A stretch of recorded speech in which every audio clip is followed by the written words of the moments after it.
രാത്രിയിൽ ഒന്നിച്ചിരുന്ന് ഭക്ഷണമൊക്കെ കഴിച്ച ശേഷമാണ് കാർത്തിയും നവീനും ലക്ഷ്യയും അവരുടെ ഫ്ലാറ്റിലേക്ക് മടങ്ങിപ്പോയത്. പോകുന്നതിന് മുന്നേ ശിവയെ ഒന്ന് കാണണമെന്ന് അവർക്കുണ്ടായിരുന്നുവെങ്കിലും അവൾ റൂമിൽ നിന്ന് പുറത്തേക്ക് ഇറങ്ങാത്തത് കൊണ്ട് അതിന് സാധിച്ചില്ല. സുചിത്ര കിച്ചണൊക്കെ ഒതുക്കി വെക്കുമ്പോൾ ത്രിലോക് ഹാളിലെ സോഫയിൽ കിടന്ന് ന്യൂസ് കാണുന്നുണ്ടായിരുന്നു. നന്ദൂട്ട, ഉറങ്ങുന്നില്ലേ നീ? അവർ അവൻ്റെ അടുത്തേക്ക് വന്ന് ആ മുടിയിഴകളിൽ മെല്ലെ തലോടിക്കൊണ്ട് ചോദിച്ചു. ഉറങ്ങണം. അമ്മ പോയി കിടന്നോ? അധിക നേരം ഇവിടെ കയറി ഇരിക്കണ്ട, പോയി കിടന്നുറങ്ങാൻ നോക്ക്. ആ പിന്നെ ശിവമോളുടെ കൂടെ ഞാനാണ് കിടക്കുന്നത്, നീ ഇന്നു മുതൽ വേറെ റൂമിൽ കിടന്നോട്ടോ. അതും പറഞ്ഞ് അവർ തിരിഞ്ഞ് ശിവ കിടക്കുന്ന റൂമിലേക്ക് നടക്കാനൊരുങ്ങി. അതെന്താ അങ്ങനെ? അത് എൻ്റെ റൂമല്ലേ? ത്രിലോക് വേഗം സോഫയിൽ നിന്ന് എഴുന്നേറ്റു. എടാ ചെക്ക, പ്രസവിച്ച പെണ്ണുങ്ങളുടെ കൂടെ ആണുങ്ങൾ കിടക്കാൻ പാടില്ല, അതിനൊരു സമയമൊക്കെ ഉണ്ട്. മോഡേൺ രീതികൾ മാത്രം വശമുള്ള നിനക്ക് അതൊന്നും ദഹിക്കണമെന്നില്ല. പക്ഷേ ഇവിടെ ഞാൻ പറയുന്നത് നീ അനുസരിച്ചാൽ മതി. അതൊന്നും പറ്റില്ല, അവളെ ഞാൻ നോക്കിക്കോളാം. പിന്നെ അമ്മ ഉദ്ദേശിച്ചത് എന്താണെന്ന് എനിക്ക് മനസ്സിലായി. എൻ്റെ ഭാഗത്തുനിന്ന് എന്തായാലും അങ്ങനെയൊന്നും ഉണ്ടാവില്ല. കടും പിടുത്തം പിടിക്കുന്ന അവൻ്റെ വാക്കുകൾ കേട്ട് സുചിത്ര അവനെ ഗൗരവത്തോടെ നോക്കി. അമ്മ ആ റൂമിൽ കിടന്നു, ഞാൻ അവളുടെ കൂടെ എൻ്റെ റൂമിൽ കിടന്നോളാം. അത് പറയുന്നതിൻ്റെ ഒപ്പം ത്രിലോക് വേഗത്തിൽ തൻ്റെ റൂമിലേക്ക് കയറിപ്പോയി. സുചിത്രയ്ക്കാണെങ്കിൽ പിന്നെ ഒന്നും പറയാനും പറ്റിയില്ല. ത്രിലോക് ഡോർ ലോക്ക് ചെയ്ത് റൂമിലേക്ക് വരുമ്പോൾ കുഞ്ഞു പെണ്ണിനെയും കളിപ്പിച്ച് ബെഡിൽ ഒരു സൈഡിൽ ചരിഞ്ഞു കിടക്കുകയാണ് ശിവ. അടുത്ത് ആരോ വന്നിരുന്നു എന്ന് തോന്നിയതും സുചിത്ര ആണെന്ന് കരുതി ചിരിയോടെ തിരിഞ്ഞു നോക്കിയ ശിവ തൻ്റെ അടുത്തിരിക്കുന്ന ത്രിലോകിനെ കണ്ട് ഒന്ന് ഞെട്ടി. എന്താടി ഉണ്ടക്കണ്ണ് ഉരുട്ടി പേടിപ്പിക്കുന്നേ? അങ്ങോട്ട് നീങ്ങിക്കിടക്കടി. ശബ്ദം താഴ്ത്തിയാണെങ്കിലും ആ വാക്കുകളുടെ മൂർച്ചയിൽ ശിവ വേഗം നീങ്ങിക്കിടന്നു. തൻ്റെ തൊട്ടരികിലായി അവൻ കിടക്കുന്നതും അതേ നിമിഷത്തിൽ തന്നെ ഇടുപ്പിലൂടെ അവൻ്റെ കൈകൾ ചുറ്റി വരിയുന്നതും അവൾ ഏറുന്ന നിശ്വാസത്തോടെ തിരിച്ചറിഞ്ഞു. ഈ പെണ്ണിന് ഉറക്കമൊന്നുമില്ലേ? കണ്ണും മിഴിച്ച് മുകളിലേക്ക് നോക്കിക്കിടക്കുന്ന കുഞ്ഞിയെ കണ്ട് ത്രിലോക് ചോദിക്കുമ്പോൾ ശിവ ആ കുഞ്ഞിക്കൈ പിടിച്ച് അതിലൊന്നും മുത്തി. ഡി, എന്നെ നിന്റെ കണ്ണിൽ പിടിക്കുന്നില്ലേ? ഞാൻ വന്ന് കിടന്നിട്ടും ഒരു മൈൻഡും ഇല്ലല്ലോ നിനക്ക്. ത്രിലോക് അവളുടെ തോളിൽ പിടിച്ച് അവളെ അവന് നേരെ തിരിച്ചു. നമ്മൾ തമ്മിൽ പിണക്കമാണ്, പിണങ്ങുന്നവരോട് ഞാൻ പിന്നെ ഇണങ്ങാറില്ല. ചുണ്ടൊന്ന് കോട്ടി അവൾ. ഓഹോ, മഹാറാണി അതൊന്നും വിട്ടില്ലേ? എന്നെ തെറ്റിദ്ധരിച്ച് ഓവർ സ്മാർട്ട് കാണിച്ച് വഴക്കിട്ട് നിന്റെ മറ്റവൻ്റെ കൂടെ പോയത് നീയാണ്. ആ നിനക്ക് ഇപ്പോൾ ഡിമാൻഡോ? ഇത്തവണ പുച്ഛം നിറഞ്ഞത് ത്രിലോകിൻ്റെ മുഖത്താണ്. എനിക്കിനി അല്പം ഡിമാൻഡൊക്കെ ഉണ്ടാകും. കാരണം എന്നെ തൊട്ടാൽ ചോദിക്കാനുള്ള ആളിവിടെ ഉണ്ട്. അച്ഛനാണെന്നൊന്നും നോക്കില്ല, നല്ല ഇടി കിട്ടും നിങ്ങൾക്ക്. ഒരു കൈയാൽ ശിവ കുഞ്ഞിനെ തന്നിലേക്ക് ചേർത്ത് പിടിച്ചു. അമ്മയും മോളും ഒറ്റക്കെട്ടായി എന്നെ തോൽപ്പിക്കാൻ ഇറങ്ങിയിരിക്കുകയാണോ? അവൻ്റെ മുഖം ഗൗരവത്തിലേക്ക് മാറി. ആണെങ്കിൽ അവളും വിട്ടുകൊടുത്തില്ല. ആണെങ്കിൽ അവൻ അത്രയും പറഞ്ഞ് മുഖം താഴ്ത്തി അവളുടെ കാതിലായി എന്തോ പറഞ്ഞതും ശിവ ഞെട്ടലോടെ അവനെ നോക്കി. പെട്ടെന്ന് മാറി മറിഞ്ഞ് അവൻ്റെ മുഖഭാവം കാണുകെ അവൾ പിടപ്പോടെ മുഖം തിരിച്ചു. എന്താ, പാലയ്ക്കൽ തറവാട്ടിലെ കൊച്ചു തമ്പുരാട്ടിയുടെ വാ അടഞ്ഞോ? ത്രിലോക് അവളെ പരിഹസിച്ചു കൊണ്ട് ചോദിച്ചു. ശിവയ്ക്ക് ഒന്നും പറയാൻ കഴിഞ്ഞില്ല. അവനിൽ നിന്ന് കേട്ടതിൻ്റെ പിറകിൽ അവളിൽ നിന്ന് പോയിരുന്നില്ല. പെട്ടെന്ന് ഇരുവരെയും ഞെട്ടിച്ചുകൊണ്ട് കുഞ്ഞിപ്പെണ്ണ് കരച്ചിൽ തുടങ്ങുമ്പോൾ ശിവ മെല്ലെ എഴുന്നേക്കാൻ ഒരുങ്ങി. നീ കിടന്നോ, അവളെ ഞാൻ എടുക്കാം. അത് പറയുന്നതിൻ്റെ ഒപ്പം ത്രിലോക് ശിവയെ വിട്ടുമാറി ബെഡിൽ നിന്ന് എഴുന്നേറ്റ് മറു സൈഡിൽ വന്ന് കുഞ്ഞിനെ എടുത്ത് തോളിലേക്കിട്ടു. സുചിത്രയുടെ ഒരു വക ക്ലാസ് ഉണ്ടായിരുന്നത് കൊണ്ട് കുഞ്ഞിനെ എടുക്കാനൊക്കെ ത്രിലോക് ഇപ്പോൾ നന്നായി അറിയാം. കുഞ്ഞിനെയും കൊണ്ട് റൂമിലൂടെ നടക്കുന്ന തൻ്റെ നന്ദേട്ടനെയും നോക്കി ശിവ പുഞ്ചിരിയോടെ ഹെഡ് ബോർഡിൽ ചാഞ്ഞിരുന്നു. അച്ഛൻ ഉറങ്ങിയില്ലായിരുന്നോ? ബാൽക്കണി സൈഡിൽ നിന്ന് പുറത്തേക്ക് നോക്കി നിന്ന അശോകൻ പെട്ടെന്നൊന്ന് തിരിഞ്ഞു നോക്കി. ഇഷ അയാൾക്കടുത്തായി വന്നു നിന്നു. നീ എപ്പോഴാ വന്നത്? ഇത്തിരി നേരമായി. അവിടെ എല്ലാവരും അച്ഛനെ അന്വേഷിച്ചു. ആര്? ബാലച്ചനും അഭിയേട്ടനുമൊക്കെ. അവർക്കൊക്കെ കൂട്ടുവേണ്ട സമയമല്ലേ അച്ഛാ ഇത്? ആ സമയത്ത് തന്നെ അച്ഛൻ ഇങ്ങനെ മാറി നിന്നാൽ എങ്ങനെയാണ്? അവളൊരു പരിഭവത്തോടെ ചോദിച്ചു. ഒന്നും മനഃപൂർവ്വമല്ല മോളെ. ജീവനില്ലാത്ത ആദിയെ കാണാൻ അച്ഛന് കഴിയില്ല. കണ്ണടയ്ക്കുമ്പോൾ അവസാനമായി എൻ്റെ കണ്ണുമുന്നിൽ നിന്ന് ഇറങ്ങിപ്പോയ അവൻ്റെ രൂപമാണ്. ആ അവൻ ഇന്ന് ജീവനോടെ ഇല്ല എന്ന് ഓർക്കുമ്പോൾ ശരീരമാകെ ഒരു വിറയൽ പോലെ. അത് പറയുമ്പോൾ അയാളുടെ ശബ്ദം പോലും വിറച്ചു. പല്ലവിയെ പോലീസ് അറസ്റ്റ് ചെയ്തു അല്ലേ? ഉവ്വ്. എങ്ങനെ തോന്നി അവർക്ക് സ്വന്തം കൂടപ്പിറപ്പിനെ തന്നെ? സേതു അങ്കിളിൻ്റെ കാര്യമാണ് കഷ്ടം. ഇന്ന് വന്നിരുന്നു അവിടെ. ആരെയും തലതുയർത്തി നോക്കാൻ പോലും കഴിയാതെ ആ നിൽപ്പ് കണ്ടപ്പോൾ പാവം തോന്നി. ഇഷ വിഷമത്തോടെ പറഞ്ഞു. നാളെ ആദിയേട്ടൻ്റെ ബോഡി തറവാട്ടിലേക്ക് കൊണ്ടുപോകാനിരുന്നതാ. പിന്നെ അവർ വേണ്ടാന്ന് വെച്ചു. അധിക നേരം വെച്ചോണ്ടിരിക്കണ്ട എന്നാ അഭിയേട്ടൻ പറഞ്ഞത്. മറുപടി പറയാൻ കഴിയാതെ വെറുതെ ഒന്ന് മൂളുക മാത്രം ചെയ്തു അയാൾ. അച്ഛന് പേടിയുണ്ടോ? തൻ്റെ തോളിൽ കൈവച്ചു കൊണ്ടുള്ള ഇഷയുടെ ആ ചോദ്യത്തിന് അയാൾ അവളെ വല്ലായ്മയോടെ നോക്കി. ഒന്നും വേണ്ടായിരുന്നു എന്ന് തോന്നുന്നു മോളെ. ഇത്രയൊക്കെ ചെയ്തിട്ടും ഒന്നും നേടാൻ കഴിഞ്ഞില്ല എനിക്ക്. ആകെ കിട്ടിയത് മരണഭയം മാത്രം. അയാളുടെ വാക്കുകളിൽ തന്നെ ഉണ്ടായിരുന്നു അവൾക്കുള്ള മറുപടി. തൊടിയിൽ പൂത്തുകിടക്കുന്ന കുടമുല്ല പൂവിന്റെ ഗന്ധവും ആസ്വദിച്ചുകൊണ്ട് അവൾ മെല്ലെ മുൻപോട്ട് നടന്നു. നേരം പുലർന്നു തുടങ്ങിയതേയുള്ളൂ. അതിന്റെ തണുപ്പാണ് അന്തരീക്ഷം മുഴുവൻ. 1-2 ദിവസമായിട്ടേ ഉള്ളൂ ഗൗരി തറവാട്ടിലേക്ക് വന്നിട്ട്, അതും ധ്രുവിന്റെ വിവാഹം കൂടാൻ. രാവിലെ എഴുന്നേറ്റ് കുളി കഴിഞ്ഞ് പറമ്പിലേക്ക് ഇറങ്ങിയതാണ് അവൾ. പൂത്തുകിടക്കുന്ന കുടമുല്ല പൂക്കളെ ലക്ഷ്യം വെച്ച അവൾ ദാവണി പാവാട മെല്ലെ ഒതുക്കിപ്പിടിച്ച് അതിന്റെ ചുവട്ടിലായി വന്നു നിന്നു. തേന്മാവിൻ കൊമ്പിൽ പഴന്നു കിടക്കുന്ന മുല്ലവള്ളിയിൽ ഒരു കുടം പൂവാണ് വിരിഞ്ഞു നിൽക്കുന്നത്. കൈയൊന്നുയർത്തി എത്തിപ്പറിക്കാൻ കഴിയുന്നതൊക്കെ അവൾ പറിച്ചെടുത്തു. ശേഷം അവയെല്ലാം ഒരു വലിയ ഇല പറിച്ച് അതിലേക്ക് വെച്ചു. ഇനിയുള്ളത് അല്പം മുകളിലേക്കാണ്. ഒരു കൈയാൽ പാവാട അല്പമൊന്ന് ഉയർത്തി കൈ എത്തിച്ചവൾ ഒന്ന് ചാടിയത് മാത്രമേ ഓർമ്മയുള്ളൂ. കാല് തന്നെ വീഴാൻ പോയതും കണ്ണുകൾ അമർത്തി അടച്ചു അവൾ. ഇപ്പൊ പോയേനെ നിലത്തേക്ക്. കാതിൽ പതിഞ്ഞ ആ ശബ്ദത്തിനൊപ്പം കൈക്കുഴിയിൽ മുറുകിയ കൈകളിൽ മിഴികൾ വലിച്ചു തുറന്നു അവൾ. മുന്നിൽ ചെറുപുഞ്ചിരിയോടെ ധ്രുവ്.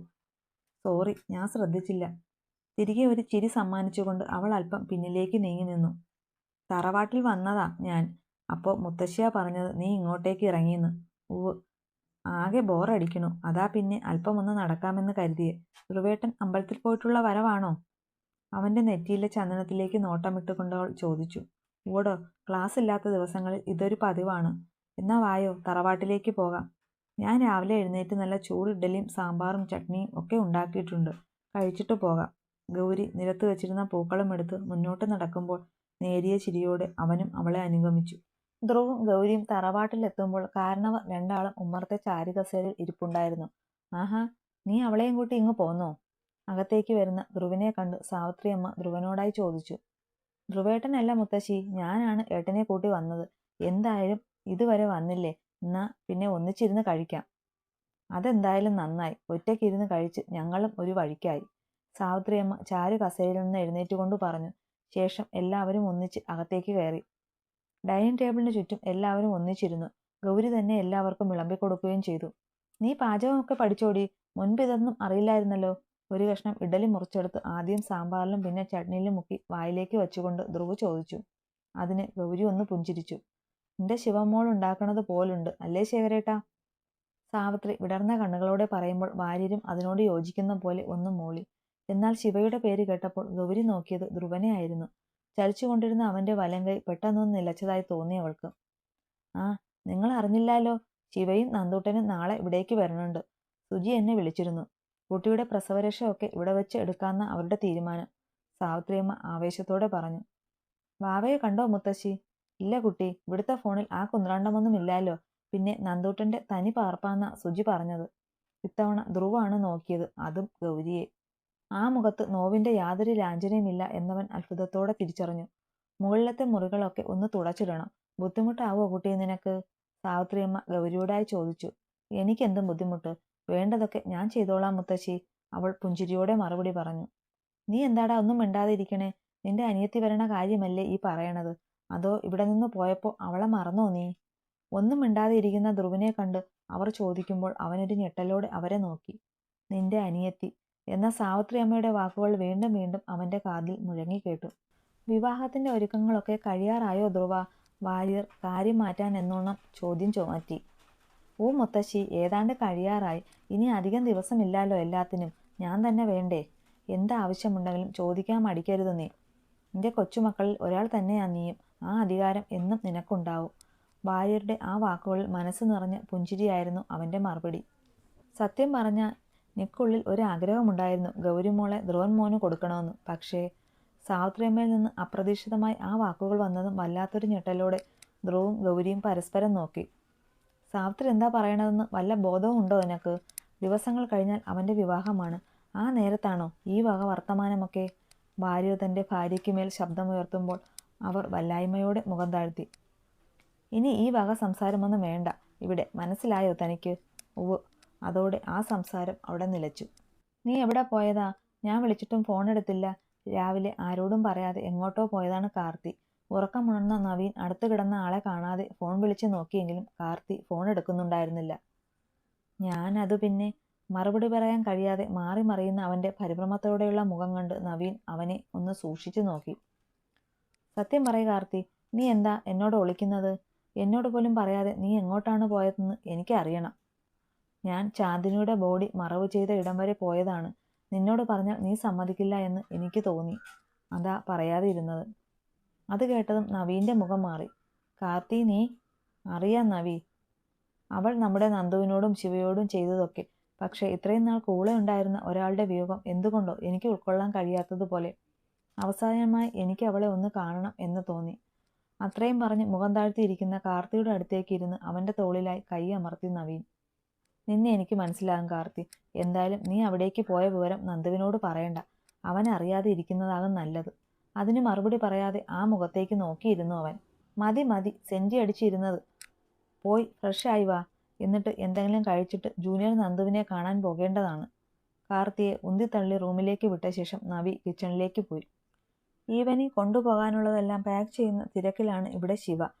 സുചിത്ര എല്ലാം ചെയ്തോളാം എന്ന് പറഞ്ഞുവെങ്കിലും ഒട്ടും ക്ഷമയുണ്ടായിരുന്നില്ല അവൾക്ക്. എത്രയും പെട്ടെന്ന് തൻ്റെ ദീപശ്വാസമായ തറവാട്ടിൽ എത്തിയാൽ മതിയെന്ന ഭാവമാണ് അവളിൽ ഇന്ന്. 4 മണിക്കുള്ള ഫ്ലൈറ്റിലാണ് അവർ നാട്ടിലേക്ക് പോകുന്നത്. അതിൻ്റെ സന്തോഷം ആവോളമുണ്ട് ആ മുഖത്ത്. നന്ദേട്ടാ, ലാപ്പിൽ വർക്ക് ചെയ്യുന്ന ത്രിലോകിൻ്റെ അടുത്തേക്ക് ചെന്നു നിന്നുകൊണ്ട് വിളിച്ചു അവൾ. അവൻ മുഖമുയർത്തി അവളെ നോക്കി. നമ്മളിനി ഒരുപാട് ദിവസം അവിടെ തന്നെ ആവില്ലേ? അപ്പോൾ ഒരുപാട് ഡ്രസ്സൊക്കെ എടുക്കേണ്ടേ? അവൾ സംശയരൂപേണ ചോദിക്കുമ്പോൾ ത്രിലോക് ലാപ്പ് മടക്കി വെച്ച് എഴുന്നേറ്റു. എപ്പോഴാണ് തിരിച്ചുള്ള മടങ്ങി വരവെന്ന് ഞാൻ പ്ലാൻ ചെയ്തിട്ടില്ല ശിവ. എങ്കിലും 4-5 മാസം ഞങ്ങൾ അവിടെ ഉണ്ടാവും. അത് കേൾക്കേണ്ട താമസം. ശിവയുടെ മുഖം പൂർണ്ണചന്ദ്രനെ പോലെ ഉദിച്ചു. അവൾ അവനെ സന്തോഷം കൊണ്ട് ഒന്ന് കെട്ടിപ്പിടിച്ച് ആ കവിളിൽ അമർത്തി ചുംബിച്ചു. എന്നാൽ പെട്ടെന്ന് അബദ്ധം പറ്റിയതുപോലെ അവൾ പതർച്ചയോടെ അവനിൽ നിന്ന് അകലാൻ ശ്രമിച്ചതും ത്രിലോക് അവളുടെ ഇടുപ്പിലൂടെ ചുറ്റിപ്പിടിച്ചു. നന്ദേട്ടാ വിടൂ, ഇങ്ങനെയൊന്നും ഇപ്പോൾ പാടില്ല. അവൾ അവനിൽ നിന്നൊന്ന് കുതറി. അത് ശരി, നിനക്കെന്നെ ഹഗ് ചെയ്യാം, കിസ് ചെയ്യാം, എനിക്കൊന്നും പാടില്ല. ഇതെവിടുത്തെ റൂൾസാണ്? അവൻ അവളെ അല്പം കൂടെ തന്നിലേക്ക് ചേർത്തുകൊണ്ട് ചോദിക്കുമ്പോൾ ശിവ അവനെ ദയനീയമായി നോക്കി. ഞാൻ അപ്പോഴത്തെ ഒരു ആവേശത്തിൽ സോറി, അവൾ ചുണ്ടുകൾ ചുളുക്കി പറഞ്ഞു. എനിക്കും ഇപ്പോൾ നല്ല ആവേശം തോന്നുന്നുണ്ട് ശിവ. അപ്പോൾ പിന്നെ ഞാനും പലതും ചെയ്തോട്ടെ? അവളിലേക്ക് മുഖം അടുപ്പിച്ച് വശ്യതയോടെ അവൻ ചോദിക്കുമ്പോൾ ശിവ അവനെ ഒരു ഞെട്ടലോടെ നോക്കി.